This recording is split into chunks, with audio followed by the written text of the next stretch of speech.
Welcome back to Dragon Stories. Thanks for watching and enjoy our new story.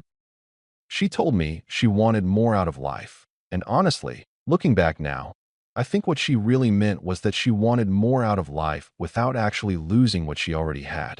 My name is Rowan. I'm in my mid-30s, and I work as a structural engineer for a mid-sized firm that designs mostly industrial buildings. Not glamorous, but steady, and I've always been the kind of person who finds comfort in steady. A few years back, I bought a small townhouse that had been sold cheap after a divorce. One of those places that had good bones, but looked like nobody had cared about it in years. Warped floorboards, a kitchen that smelled like old grease, walls painted some aggressively beige color that I can only describe as the visual equivalent of a sigh. I spent close to a year fixing it up myself, mostly on weekends, stripping floors and relaying them, rebuilding the kitchen cabinets from scratch, painting every room, building shelves that actually looked intentional. My best friend Darius, who does carpentry and woodworking for a living, helped me with the more complicated stuff. The built-in bookcase in the living room was mostly his idea, and I still think it's the best thing in the house. One afternoon, when we were sanding down the last section of the hallway floor, and I was questioning every choice I'd ever made about home renovation, Darius looked over at me and said, "You know, most people just hire someone for this, right?" And I told him, "Most people don't get to say it's actually theirs when it's done." And he laughed and went back to sanding. And I think that exchange probably says more about both of us than anything else I could tell you. By the time the house was done, it felt genuinely like mine. Not just a place I paid for, but a place I'd put real hours and real effort into. And that mattered to me in a way that was hard to explain to people who hadn't done it. That's probably the best way to describe me in general. Someone who values things he's worked for. Someone who isn't chasing the next big feeling, but is actually fairly content building something slow and solid. Which, I later realized, was exactly the problem. At least, it was a problem for Lena. Lena was a few years younger than me, worked as an administrator at a beauty salon, and when we first got together it felt easy in the way early relationships often do, before the person in front of you becomes fully real and complicated. She was warm, funny, social in a way I wasn't naturally, and I think for a while we balanced each other out. She'd pull me toward things I'd never do on my own. I'd offer stability she seemed to appreciate. About a year before any of this happened, she had moved in properly. Her name was on nothing.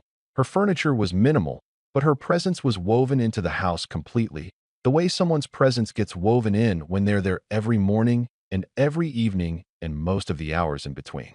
It had happened gradually, the way these things do, without a formal conversation or a decision, so much as a slow accumulation of small facts.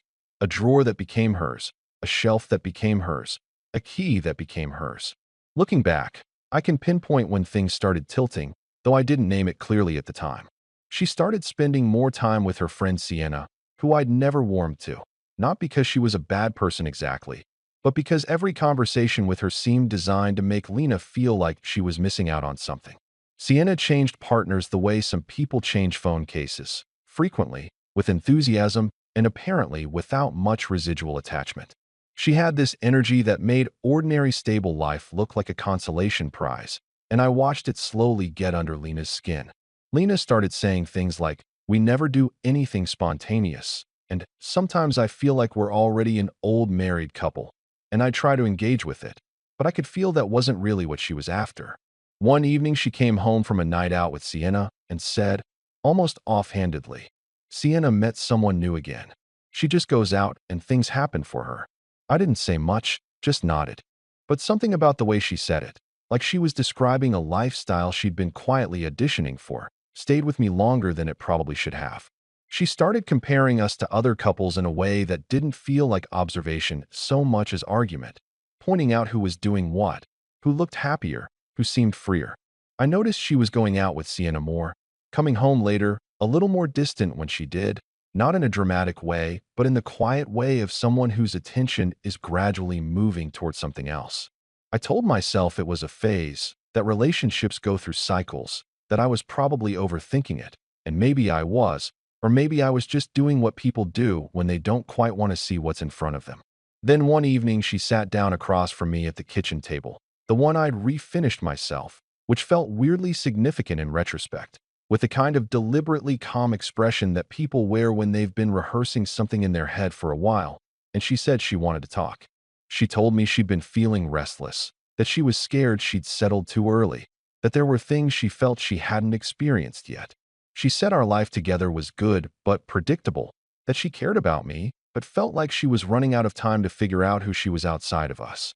And then, in the same measured tone, she added that she thought maybe she needed the freedom to meet other people, go on dates, explore connections, to see what was out there before she committed to anything permanent. There was a long pause after she finished, and then I asked, quietly, "So what exactly are you proposing here?" And she said, "I just think we could be less rigid about things. More open. People do it." I sat with that for a moment, genuinely sat with it, didn't react immediately, and felt a strange mix of things. Hurt, obviously, but also something quieter underneath it that I can only describe now as clarity, the kind that comes when something you half suspected is finally said out loud. I thought about how I could respond, and what came to me wasn't anger or protest. What came to me was a simple question. Why should the rules apply only to her? So I looked at her and said, calmly, "All right, but if we're doing this, the rules go both ways, completely equally, no exceptions." I still remember the way her expression shifted, just slightly, like she'd stepped forward expecting solid ground, and found it was a little less solid than she thought. She said, "Of course," but her voice had changed, and in that small hesitation, I understood something that would take another month to fully prove itself. She hadn't actually imagined me as someone who would take her up on that. I want to be honest about the first few days after that conversation, because it wasn't some clean cinematic moment where I immediately felt liberated and started reinventing myself. It was mostly just strange and a little uncomfortable, like wearing a coat that doesn't quite fit and trying to convince yourself it looks fine. We didn't talk about the details much, didn't set any formal rules beyond the one I'd established, and there was this odd politeness between us that felt more like two people waiting to see what the other would do than two people who'd actually reached an understanding. Then, about 4 days in, Lena started getting ready for an evening out, and I mean really getting ready, the kind of preparation that has a different quality to it than a regular night with friends, a focused, almost ceremonial attention to every detail that I recognized immediately for what it was. She spent a long time in the bathroom, came out in a dress I hadn't seen before, and said she was meeting someone for drinks. A guy named Ethan who'd been coming into her salon regularly for months and had apparently worked up the nerve to ask her out sometime after our arrangement began. She said it the way you'd mention a dentist appointment, carefully casual, like she was testing whether the casualness would hold. I told her to have a good time, and I meant it, which seemed to confuse her slightly. What she didn't know was that about 20 minutes before she started getting ready, I texted Darius and told him I had a free evening and asked if he wanted to do something. He replied almost immediately, "Finally, I've been trying to get you to the climbing gym for 6 months." So while Lena was on her way to whatever bar Ethan had chosen, I was standing in front of a climbing wall for the first time in my life, completely lost, with Darius laughing at me from below and a chalk-covered stranger politely explaining that I was using my arms too much. It sounds small when I describe it like that, but I remember driving home that night feeling something I hadn't felt in a while. Not happy exactly, or at least not the comfortable background hum of contentment I was used to, but genuinely, actively awake, like some part of me that had been running on low power had suddenly gotten a proper charge. Darius introduced me to the regular group that trained there a few evenings a week, a loose, easygoing collection of people, mostly around my age, who had the kind of uncomplicated social energy that I'd quietly drifted away from over the years without really noticing. We grabbed food afterward, sat at a long table, and I found myself talking and laughing in a way that felt almost unfamiliar, like a muscle I hadn't used in long enough that it surprised me to find it still worked. Over the next few weeks, things continued to shift, and faster than I expected. I joined an amateur volleyball league that one of the climbers mentioned. I hadn't played since university, and I was genuinely terrible at first, which turned out not to matter at all, because nobody there was taking it seriously enough for it to matter. I started going on weekend hikes with a group I found through someone in the volleyball circle, and those hikes introduced me to another set of people, and suddenly I had a social life that felt like an actual living thing rather than the comfortable, slightly worn routine it had quietly become. I noticed I was sleeping better, thinking more clearly at work, feeling less of that low-grade restlessness that I'd been vaguely aware of for months without identifying its source. I want to be careful not to make this sound like some kind of self-help story, because it wasn't that tidy. There were evenings where I came home, and the house felt very quiet in a way that wasn't entirely peaceful, and moments where I'd catch myself wondering what Lena was doing and feeling something complicated about it. But mostly, if I'm being honest, mostly I felt like I'd accidentally found a door I hadn't known was there. Lena's evenings out with Ethan continued, and I gathered from the fragments she mentioned that things were progressing.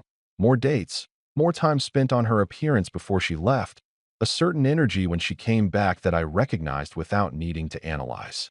And then, gradually, something else started coming through. She began asking where I'd been, not in an accusatory way at first, more conversational, but with an underlying attention that hadn't been there before.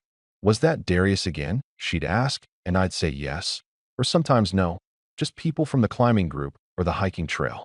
One evening she asked, with slightly more directness than she'd been managing, "Are there women in this hiking group?" And I said, "Yeah, a few." And she nodded in a way that wasn't quite a nod, more like someone filing something away. I could see her recalculating. The thing is, I think her original mental picture of this arrangement had been fairly specific. She would go out, explore, feel alive and free and young again, and I would be here, present, available, maybe a little sad, definitely waiting. I wasn't supposed to get a social life out of this. I wasn't supposed to come home looking like I'd had a genuinely good time. That wasn't the version she'd imagined, and the version that was actually happening was clearly producing some friction with the version in her head. Darius, who had been watching all of this with the particular amusement of someone who was right about something and is too good a friend to say, "I told you so" more than once per week, said to me over coffee one morning, "You know, she thought you'd just sit in that house and wait, right?" And I said, "Yeah, I'm starting to get that impression." And he just shook his head slowly in the way of a man who finds the human capacity for self-deception genuinely fascinating. Meanwhile, things with Ethan were apparently not going smoothly. I heard this in pieces. Lena didn't give me the full story, but enough came through over time to assemble the picture. He had known from the beginning that she was living with someone, because she hadn't hidden it.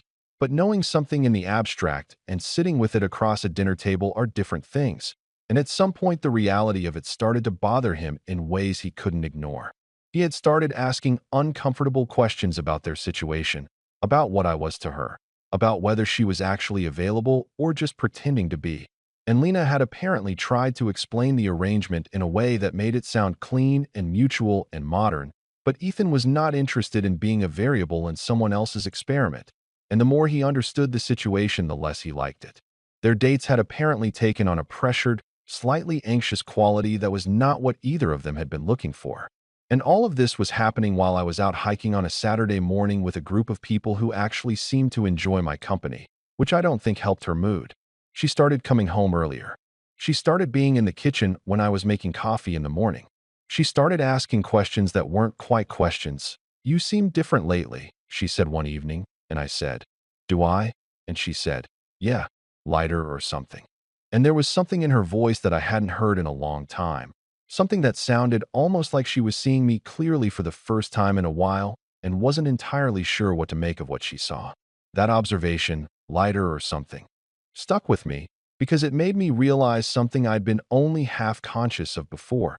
Somewhere in the past few weeks, I had actually stopped waiting for her to decide whether she wanted to be with me. I hadn't made a dramatic decision about it, hadn't had a defining moment of resolve. I'd just slowly, quietly, gotten interested in my own life again. And that, I think, was the thing she hadn't planned for at all. It happened on a quiet weeknight evening, about 6 weeks after that first kitchen table conversation, and I remember it clearly not because of anything dramatic that was said, but because of how ordinary everything around it looked. The lamp in the corner was on. There was a half-drunk cup of tea on the coffee table, and outside it was raining in that quiet, persistent way that makes the inside of a house feel like a separate world. Lena sat down on the couch, tucked her feet under her the way she always did, and I could tell before she opened her mouth that this was another rehearsed conversation, though it had a different quality than the last one. Less confident, more careful, like someone who'd gone out on a limb and could feel it bending. She said that she'd been thinking about everything, that the past few weeks hadn't gone the way she'd expected, that she felt like we drifted further apart instead of finding some kind of new balance, and that she thought the whole arrangement had been a mistake. She said it quietly, without drama, and I gave her credit for that. She wasn't performing. She seemed genuinely tired and a little lost, and part of me felt something soft toward her in that moment, the kind of feeling that doesn't disappear cleanly just because a relationship has changed shape. Then she said, "I think we should go back to how things were. I miss what we had." I didn't answer immediately. I looked at the rain on the window for a moment and thought about how to say what I actually needed to say, because I'd thought about this conversation in various forms over the previous couple of weeks, and I'd figured out that honesty was the only version worth having. So I told her that I'd heard her, and that I understood she was genuinely trying to fix something. But that over the past 6 weeks, something had shifted for me that I couldn't pretend hadn't shifted. I told her that my life had become better, not louder or more dramatic, just better, more mine somehow, and that I wasn't willing to fold that back up and put it away. And then I told her the thing that I think she already knew but needed to hear said plainly, that when she proposed that arrangement, she'd shown me something about how she saw us, about where I sat in the architecture of her plans, and that wasn't something I could unknow. She was quiet for a while after that, and then she said, "I wasn't trying to hurt you. I was just scared of missing out on something." And I told her I believed her, because I did. I don't think her intentions were cruel. I think she'd been genuinely confused and had listened to the wrong voice at the wrong time. But I also told her, as gently as I could, some things don't go back to the way they were just because you want them to. That's not punishment. It's just how it works. She looked at me for a long moment after that, and I think she understood. Over the next couple of weeks, she moved her things out gradually. It didn't take long, because despite the years, she'd never fully unpacked herself into the house the way people do when they feel certain about a place, and I noticed that detail only after she was gone, which probably said something I hadn't let myself see clearly enough while she was still there. She went to stay with Sienna, which struck me as quietly ironic, and I didn't say that out loud because it would have been unkind and also because she probably knew it herself. The house felt different without her presence woven into it. And I want to be accurate here and not pretend it was easy, because it wasn't entirely easy. There were a few evenings that felt long in a way I hadn't anticipated, and once or twice I picked up my phone and put it back down without texting her, which I count as one of the better decisions I made during that whole period. But mostly, underneath the quiet, there was something solid that I'd started to trust, a sense that I was standing on ground I'd actually chosen rather than ground I'd just never walked off of. The hiking group became a bigger part of my life than I'd expected. There was someone in it, Maya, who I'd noticed early on but hadn't paid particular attention to at first, partly because I wasn't in a place where I was looking for anything, and partly because she had the kind of easy self-possession that tends to make people underestimate how much they enjoy being around her until they realize they've been enjoying it for weeks already. We started talking more on the longer trails, the kind of walking conversations where you cover more ground than you intend to because you keep meaning to stop and somehow don't. And somewhere in those miles, something easy and unforced started developing that was different in texture from anything I'd had in a long time. Less loaded, less anxious, less about proving something or holding something together. I didn't rush it, and neither did she. And that restraint felt like a form of respect that I hadn't quite known I was missing. I took up photography around the same time. Nothing serious, just a secondhand camera and a habit of paying attention to light, which it turned out I'd been bad at for years without realizing it. Darius said my Instagram was becoming aggressively peaceful, which I took as a compliment.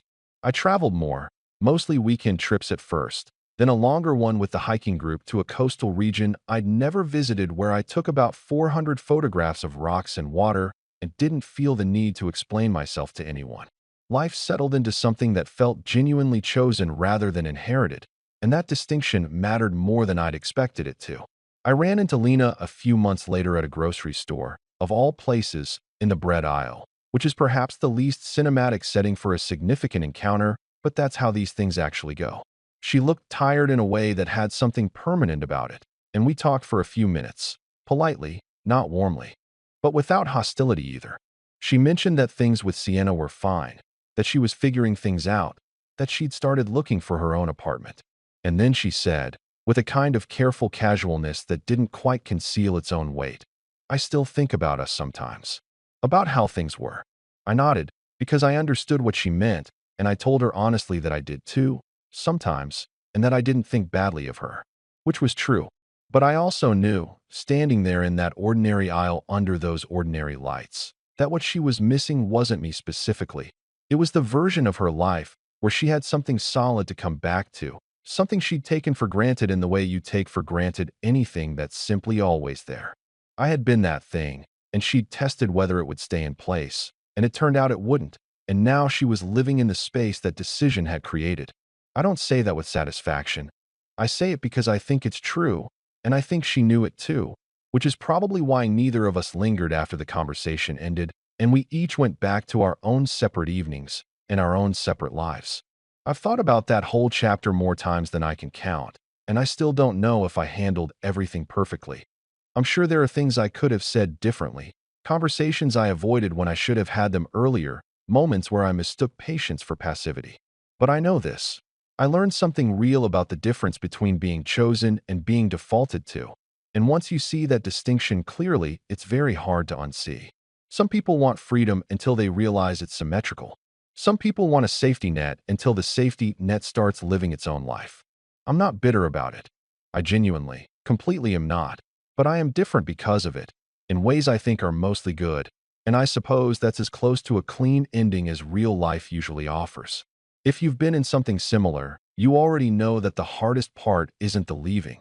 It's the quiet moment when you realize the person who needed to respect you more was sometimes yourself. And if you're in the middle of it right now, the only thing I can tell you with any confidence is this. Build the kind of life that doesn't need someone else's permission to exist. The rest has a way of following from there. It's a powerful reminder that freedom works both ways and life doesn't stop just because someone else is undecided. I think the best thing for the narrator now is to just keep focusing on himself and that new sense of peace he's found. Sometimes, letting go is exactly what you need to finally stand on your own 2 feet.